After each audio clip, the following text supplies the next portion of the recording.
कि देई करिबु तुम आराधना सबु तो अटई तुम सरजना कि देई करिबु तुम आराधना सबु तो अटई तुम सरजना तुमे महियान राजाधिराजन नाही नाही तुलना तुम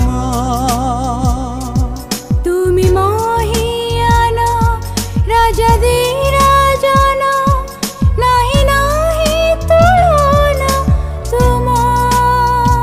प्रिय श्रोता बंधु प्रभु श्रीकृष्ण को महत् नाम रे आपन को शुभेच्छा। पवित्र बाइबल 103 गीतर 15 और 16 पदरे आमने एहीपरि पाठ करूँ।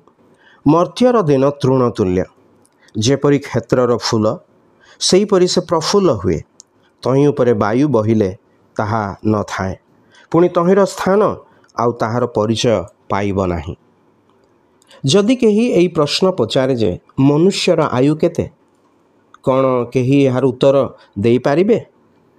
60 वर्ष अबा 70 वर्ष किंबा 100 ऊर्ध्व? मोर मतरे मनुष्यर जीवन केवल गोटे दिन अटे। ताहार जन्म एही दिनर सकाळ बा प्रारंभ जहाँ ता जीवनर सबुठारु सुखकर समय। बाल्यावस्था को सकाळर सहित तुलना करा जाय पारे।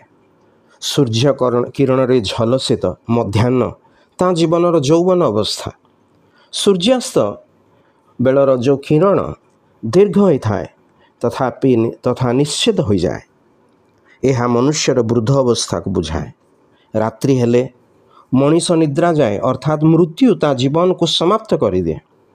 पवित्र बाइबल 103 गीतर 15 और 16 पदरे आमाने पाठ करियछु।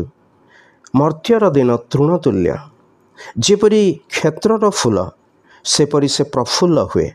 तही उपरे वायु बहिले ताहा न थाए पुणी तहीर स्थान आउ ताहार परिचय पाइब नाही।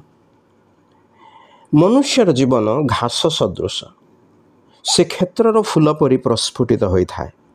जहाँ उपरे पवन बहिले ताहा न थाए और निज स्थान रे से रहे ना। घास फूल परी मनुष्य जीवन घास फूल उपरे पवन बहिले से झड़ी जाए।